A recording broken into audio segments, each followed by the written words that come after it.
పరిశుద్ధుల సమాజములో యేసు ప్రాజ్వలించుచున్నాడు.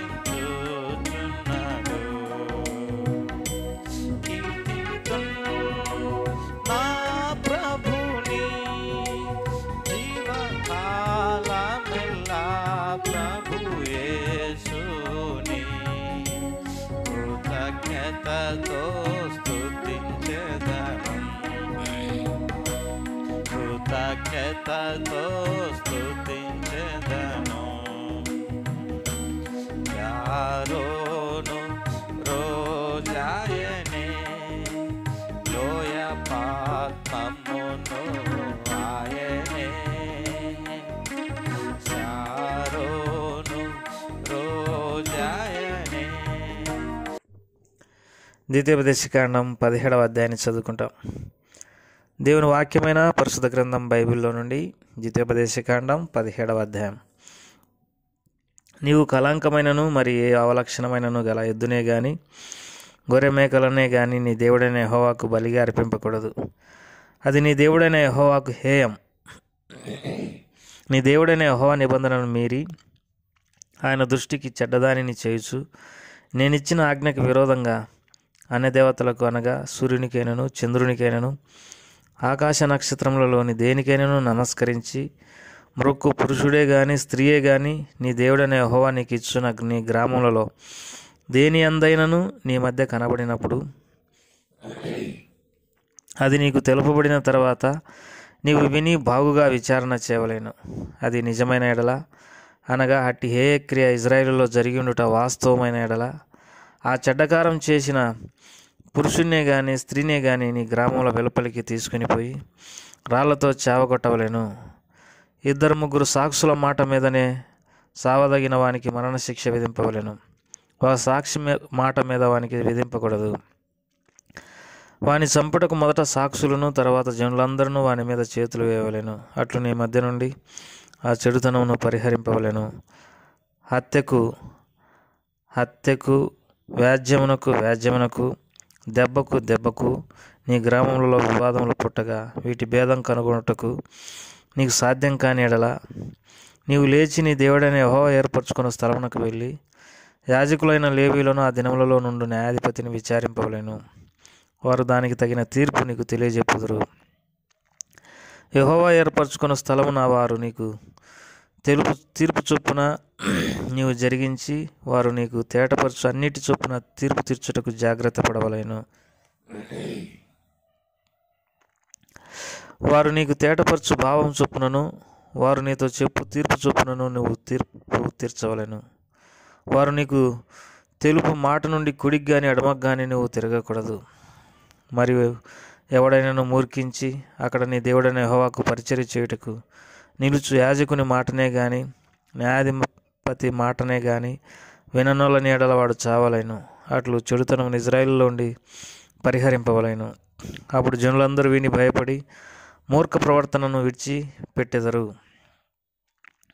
నీ దేవుడైన యెహోవా నీకు ఇచ్చున్న దేశమున నీవు ప్రవేశించి దాన్ని స్వాధీనపరుచుకొని అందులో నివసించి నా చుట్టూనున్న సమస్త జనం వలె నా మీద రాజును నియమించుకుందును అనుకునే ఎడల నీ దేవుడైన యెహోవా ఏర్పరచుకున్న వానిని అవశ్యంగా నీ మీద రాజుగా నియమించుకొనవలెను. నీ సహోదరులలోనే ఒకని నీ మీద రాజుగా నియమించుకొనవలెను. నీ సహోదరుడు కాని అన్యుని నీ మీద నియమించుకొనకూడదు. అతడు గుర్రములను విస్తారంగా సంపాదించుకొనవలదు. తాను గుర్రములను హెచ్చుగా సంపాదించుకున్నట్టుకు గాను జనులను ఐగుప్తునకు తిరిగి వెళ్ళనీయకూడదు. ఎలా అనగా యెహోవా ఇక మీదట మీరు ఈ త్రోవను వెళ్ళకూడదని మీతో చెప్పాను. తన హృదయం తొలగిపోకున్నట్లు అతడు అనేక స్త్రీలను వివాహం చేసుకొనకూడదు. వెండి బంగారములను అతడు తన కొరకు బహుగా విస్తరింపజేసుకొనకూడదు. మరియు అతడు రాజ్య సింహాసనమందు ఆసీనుడైన తర్వాత లేవీయులైన యాజకుల స్వాధీనంలోనున్న గ్రంథమును చూసి ఆ ధర్మశాస్త్రమునకు ఒక ప్రతిని తన కొరకు రాసుకొనవలెను. అది అతని యొద్ద ఉండవలెను. తన రాజ్యమందు తానును తన కుమారులను ఇజ్రాయేలుల మధ్యను దీర్ఘాస్మంతులగుటకై తాను తన సహోదరుల మీద గర్వించి ఈ ధర్మమును విడిచిపెట్టి కుడికి గాని ఎడమకు గాని తాను తొలగకుండునట్లు తన దేవుడైన యెహోవాకు భయపడి ఈ ధర్మశాస్త్ర వాక్యములన్నిటినీ ఈ కట్టడలను అనుసరించి నేర్చుకొనుటకు అతడు తాను బ్రతుకు దినములన్నిటినూ ఆ గ్రంథం చదువుచుండవలెను. దేవుడి మాటలను మన కొరకై దీవించి ఆశీర్వదించునుగాక. ప్రేంగల తండ్రి, దయగల ప్రభా, నీకు ఎంతో నాలుగు స్తోత్రములు. ఈ సమయంలో స్తుతిస్తూ ఆరాధిస్తుంటున్నాం. ద్వితీయోపదేశకాండం 17వ అధ్యాయాన్ని చదువుకున్నట్టుకై మీరు సహాయపడుతున్నందుకై స్తోత్రము చెల్లించుకుంటున్నాం. ఈ వాక్య భాగాలను ధ్యానించుటకై మాకు సహాయం చేయమని, నీ వర్తమానం మాకు దయచేయమని యేసు ప్రభువారి నామం పేరట స్తుతించి ప్రార్థించేటి వేడుకుంటున్నాం తండ్రి. ఆమేన్. ద్వితీయోపదేశకాండం 17వ అధ్యాయం 1వ వచనంలో, నీవు కళంకమైనను మరి ఏ అవలక్షణమైనను గల ఎద్దునే గాని గొర్రె మేకలనే గాని నీ దేవుడైన యెహోవాకు బలిగా అర్పింపకూడదు. అది నీ దేవుడైన యెహోవాకు ఏమని దేవుని వాక్యంలో రాయబడింది. ప్రియమైనటువంటి వారులారా, మనము ప్రభువుకు అర్పించినవి కుంటిది కానీ, గుడ్డిది కానీ, మరి బలహీనమైనది కానీ, రోగం గలదే కానీ దేవునికి అర్పించకూడదు. అది దేవునికి హేయమని దేవుని వాక్యంలో రాయబడింది. దేవుడికి శ్రేష్టమైనవి మరి మనం దేవునికి అర్పించాలి. ఏబేలు శ్రేష్టమైన బలి అర్పించి దేవుని చేత అంగీకరించబడినాడు. కయీను మరి అంగీకరించబడలేదు. కయీను అర్పణను దేవుడు లక్ష్య పెట్టలేదని దేవుని వాక్యంలో రాయబడింది. మనము దేవుని యొక్క గొప్పతనాన్ని తక్కువగా చేస్తూ దేవునికి బలహీనమైన వాటిని, రోగం గల వాటిని, అవలక్షణం గల వాటిని మనం అర్పించినప్పుడు మరి అది దేవునికి ఎంత మాత్రమూ సంతోషం కలగజేయదు. దేవుని మనము హృదయపూర్వకంగా ప్రేమించవలసినటువంటి వారమైంటున్నాం. దేవుని వాక్యంలో ఇంకొక సంగతిని మనం ఇక్కడ ద్వితీయోపదేశకాండం 17వ అధ్యాయం 2వ వచనంలో చూడగలం. నీ దేవుడైన యెహోవా నిబంధనను మీరి ఆయన దృష్టికి చెడ్డదానిని చేయొచ్చు. నేను ఇచ్చిన ఆజ్ఞకు విరోధంగా అన్య దేవతలను అనగా సూర్యునికైనను చంద్రునికైనను ఆకాశ నక్షత్రములలోని దేనికైనను నమస్కరించి మృక్కు పురుషుడే గాని స్త్రీయే గాని దేవుడైన యెహోవా నీకు ఇచ్చునని గ్రామంలో దేని అందైనను నీ మధ్య కనబడినప్పుడు మరి ఎవరైనా అన్య దేవతలకు నమస్కారం చేయడం అనగా సూర్యునికి కానీ చంద్రునికి కానీ ఆకాశ నక్షత్రములకు కానీ దేనికైనా నమస్కరించిన పురుషుడే కానీ స్త్రీ కానీ మరి ఇజ్రాయేలుల గ్రామంలో కనబడినప్పుడు వెంటనే వాళ్ళను రాళ్ళతో కొట్టి చంపవలనని దేవుడు ఆజ్ఞాపిస్తుంటున్నాడు. ఎందుకంటే మరి అట్లా చెడ్డ కార్యం చేసినటువంటి ఆ స్త్రీని, పురుషుణ్ణి మరి గ్రామం వెలుపలికి తీసుకుపోయి చంపడం ద్వారా వారిలో నుండి మూర్ఖవర్తనం అనగా మూర్ఖ ప్రవర్తన తొలగిపోతుంది అనేది దేవుని యొక్క ముఖ్య ఉద్దేశం. కాబట్టి మరి విగ్రహారాధన చేయకూడదు అని దేవుని వాక్యంలో రాయబడింది. తర్వాత చంద్రునికే కానీ సూర్యునికే కానీ నక్షత్రాలకే కానీ నమస్కారం చేయకూడదని దేవుని వాక్యంలో రాయబడింది.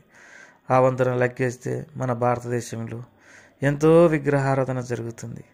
నిజంగానటువంటి దేవునికి దేవులకు మరియు ప్రజలు పూజించేటటువంటి వారుగా ఉన్నారు. జంతువులకు, పాకు పురుగులకు, మనుషుల రూపమున మరి పూజలు చేసేటటువంటి వారుగా ఉన్నారు. ఆ కారణాన్ని బట్టి దేవునికి ఈ దేశం మీద ఎంతో మరి కోపం, ఉగ్రత రగులుతుంది. అందుకే రకరకాల శోధనలు, అనారోగ్యాలు, కష్టాలు ఈ దేశంలోని ప్రజలకు దాపురించినాయి. సరిగా తినడానికి తిండి లేనటువంటి పరిస్థితులు కూడా ఏర్పడినాయి. కారణం ఏంటంటే సృష్టికర్త అయిన నిజమైన దేవుణ్ణి విడిచిపెట్టడమే. మనం అట్లు కాక నిజమైన దేవుణ్ణి వెంబడించడానికి మనం నేర్చుకోవాలి. ఆ తర్వాత మరి ఇజ్రాయేలులకు అంతవరకు మరి నాయకులు, న్యాయాధిపతులు, రక్షకులు మొదటి సమూయేలు గ్రంథం వరకు ఉంటూ వచ్చినారు. అయితే మరి ఇతర గ్రామాల్లో ఉన్న ప్రజలను చూసి మేము మరి మాకు రాజుని ఏర్పరచుకుంటాము అని ఆశపడితే ఆ రాజు తన సహోదరులలో ఉండే ఏర్పరచుకునవలనని దేవుడు సెలవిస్తుంటున్నాడు. ఆ వ్యక్తి మరి హెచ్చుగా సంపాదించుకోనకూడదని దేవుడు సెలవిస్తూ ఉంటున్నాడు. కాబట్టి తాను ముఖ్యంగా దేవుని వాక్యాన్ని ప్రతిదినం చదివి దాని ప్రకారం నడుచుకోవాలని ప్రభువారు సెలవిస్తుంటున్నాడు. ప్రియమైన సోదరులారా, మనం ఎంతో క్రమంగా మరి పరిశుద్ధంగా ఎంతో దేవుని మనసు కలిగి దేవునికి అనుకూలంగా జీవించడానికి ఇన్ని వాక్యాలు దేవుడు మనకు రాయిస్తున్నాడు. మనం ఆ రీతిగా బతకడానికి ప్రభువారు మనకు సహాయపడగాక ప్రార్థన చేసుకుంటాం. ప్రేంగల తండ్రి, ఈ వాక్య భాగాలన్నింటినీ మా కొరకై దీవించండి, ఆశ్రయించండి, మేలుకై జ్ఞాపకం చేసుకునండి. యేసు ప్రభువారి నామం పేరట అడిగి వేడుకుంటున్నాం తండ్రి. ఆమేన్.